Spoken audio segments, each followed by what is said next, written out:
organic reaction mechanism. This is the most important one. Organic reaction mechanism is the most important one, which gives you the whole idea about organic chemistry. This gives you an idea about organic chemistry. Yes, general organic chemistry, organic reaction mechanism. In this part, actually, you must understand one fact very clearly. Organic chemistry is like a probability, right? And writing a product, identifying a product, or this might be a probable mechanism. This mechanism, identifying the mechanism, identifying the product, it's all about the probability. Probability plays a key role. Probability plays a key role in reaction mechanism. Okay. So in this organic reaction mechanism, which is a basic for both 11th as well as 12th, we will apply the whole reaction mechanism in 11th hydrocarbons and 12th all functional group organic compounds. Everywhere we will apply GOC only. Generally, if you apply whole GOC, simply how do you represent the whole organic reaction? Any organic reaction you take, whichever it may be the organic reaction, it will be simply taken as substrate plus reagent, which gives you intermediate, and which is upon further reaction. If it continue with further reaction, it gives you products. Yeah. So whenever substrate is reacting with reagent, it forms an intermediate, and this reagent, it's like a variable reactant.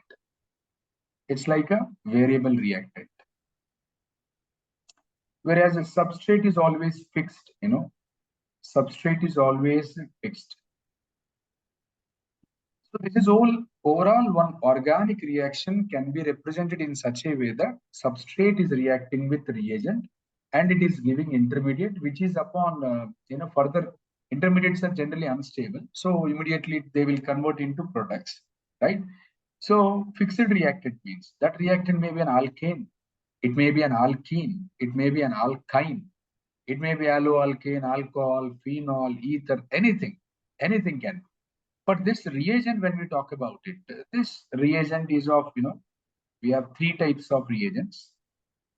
One is electrophile. Reagent may be electrophile, yeah. Reagent may be of nucleophile, and reagent may be of free radical. Anything can be taken. Yes, sir. Electrophile, yes, for sake of convenience, we can electron plus, yeah. And yes, sir. Yeah. Nu minus, that's nucleophile. It's free radical, Fr. For sake of understanding, just for sake of understanding, we are taking it as Fr, free radical. Name indicates very clearly electrophile. This electrophile is electron deficient species. This is electron deficient species. So electron deficient species, it is in short of electrons. Obviously, it is seeking electrons. It's electron loving species. And nucleophile, it's electron rich, yes, electron rich species. This is electron rich species. And free radical, it's neither rich, okay, nor deficient, we can say, but it is having an odd electron. A species having odd. Sir. It's represented by a dot. Yes. Yes. Species having odd electron is nothing but free radical. So any one of this reagent can attack onto the substrate. Either electrophile can attack, or nucleophile can attack, or free radical also can attack. Based on that, we can say that is all organic reaction. One substrate, reagent, and that reagent may be any of the reagent. It will give you intermediate, finally gives you a product. That is all organic reaction. Got it? Now, yes, so let us try to understand with the help of, did you copy the data? This is fine? Yes, I copied. Yes. I copied, sir. So now let us say electrophile. Generally, if you look into it, electrophile. Electron deficient, as I already mentioned. So many of the times a positively charged species, this is said to be a positively charged species, can be taken as an electrophile. It carries a positive charge. That means electron deficiency is there. And moreover, neutral molecule with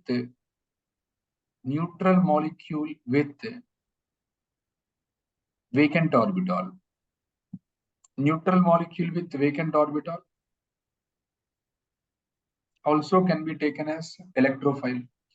Neutral molecule with vacant orbital, in the sense, for this I can take an example: boron trifluoride, BF3, AlCl3, aluminum chloride, because boron is having a vacant orbital.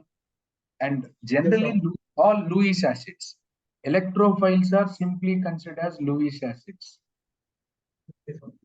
They are electron pair acceptors.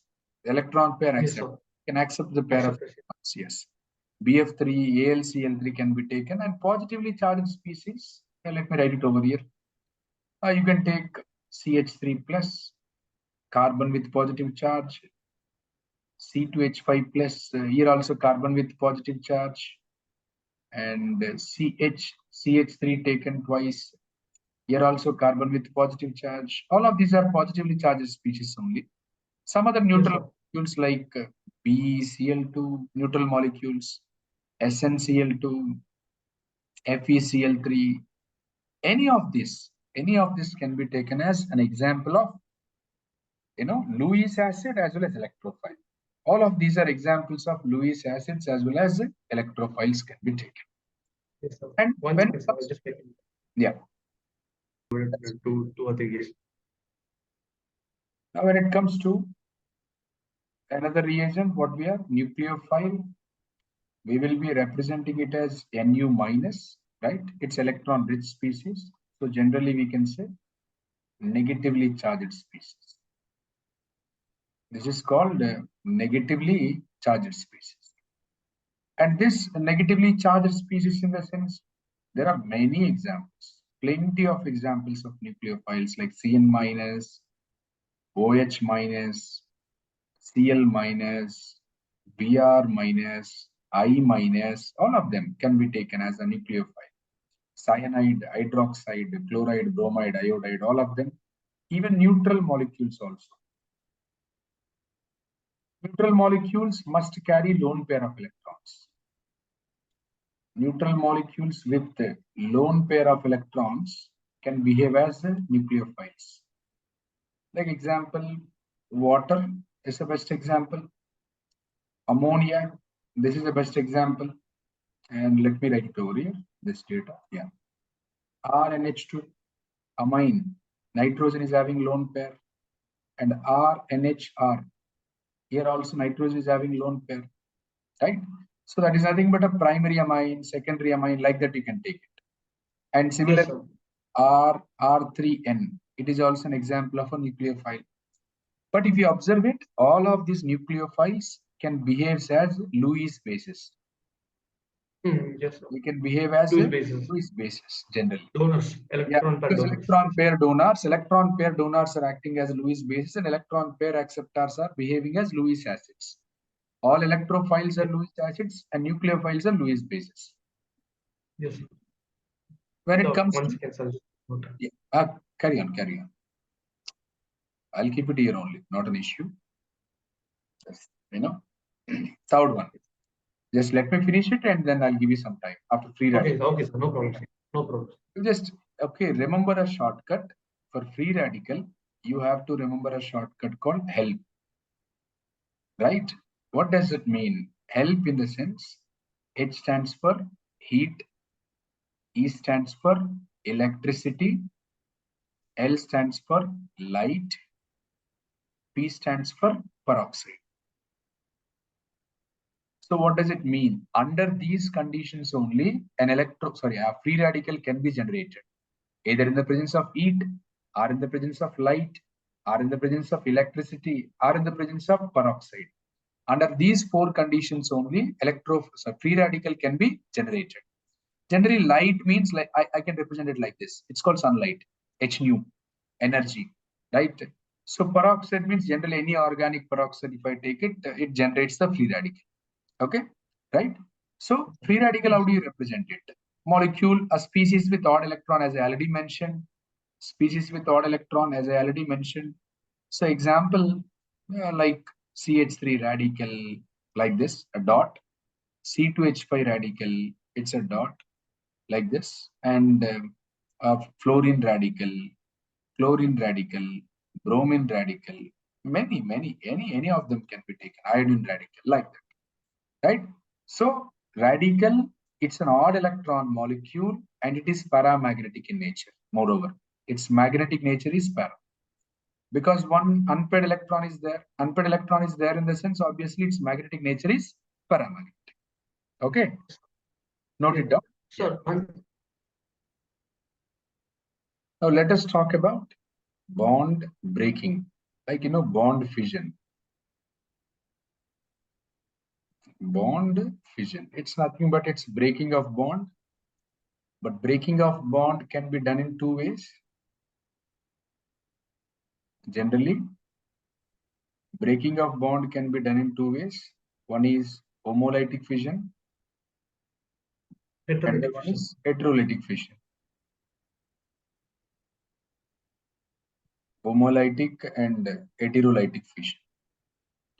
But this homolytic fission, if you consider it, it will happen only whenever there is no electronegativity difference, or almost same almost same electronegativity can takes place when there is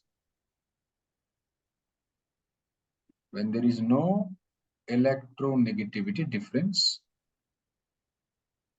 But here heterolytic fission, it can takes place. That's electronegativity difference. Yes, when there is an electronegativity difference. Yes, when there is an electronegativity difference. Yeah, whenever there is an electronegativity difference, then only we can we can do the heterolytic fission. But whenever there is no electronegativity difference, you can just go for homolytic fission. I mean to say that, let us say if I take AB, homolytic fission always can be represented with like this. It's a fish hook arrow. Right? So that gives you a radical, A radical, as well as a B radical. Yeah. Yes, sir. But when it comes to if there is an electronegativity difference, obviously it should be a minus B plus. It depends. However, you are actually shifting the electron density towards the B. That means B is more electronegative than A. B is more electronegative. B is more electronegative. We design this signs of plus and minus. A plus and B minus, right? So whenever there is an electronegativity difference, obviously you can get ions, like positively charged ion and as well as negatively charged ion.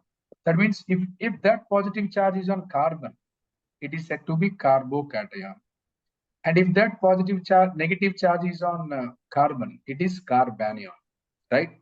So homolytic fission generates free radicals. It generates free radicals. Whereas heterolytic fission generates ions. Which generates ions. Okay, note it down. So just we have given general or fundamental intermediates. We are going to talk about it. What are the fundamental intermediates we have? As you know that carbon carries a positive charge, right?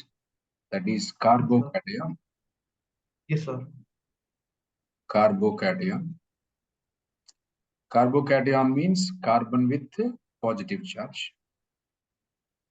A carbon with positive charge is taken as carbocation. Generally, it is having 3 bonds like this, and it is having vacant orbital like this. This vacant orbital indicates the electron deficiency, right? So carbon which is having vacant orbital indicates the deficiency. So it is sigma, it is sigma, it is sigma. Total 3 sigma bonds. 3 sigma bonds in the sense hybridization is taken as sp2, right? And sp2 hybridization, so shape of the molecule is planar and bond angle is taken as 120 degree. Yes, sir. Angle is taken as 120 degree. And for sake of convenience, throughout our discussion, Sir, actually, sir, can you repeat this again, sir? Because I did not revise to no carbocation, its planar and bond angle is 120 degree. And it's a carbon with positive charge. And this carbocation, so it's a CC. We have different types of carbocation. One is primary CC, that's primary carbocation. We indicate it as 1 degree. Another one we have secondary carbocation, that is secondary CC, 2 degree. Okay. And similarly, tertiary carbocation. Tertiary carbocation, which is nothing but 3 degree. Okay. So primary carbocation, when once you look into it, that primary carbocation, okay, what does it mean? A primary carbocation in the sense connected with one carbon atom. So carbon atoms, connected with only one carbon. If it is connected with only one carbon, that is said to be primary carbocation, like this CH3 CH2 plus. So secondary carbocation in the sense CH3 CH CH. Yes, sir. One carbon is connected with the 2 carbons. If Yes, one sir. carbon is connected with 3 carbons, it's tertiary. Yes, sir. It's tertiary carbon. Tertiary carbocation. We can call it as a tertiary carbocation. Note it down. Note it down. Yes, sir.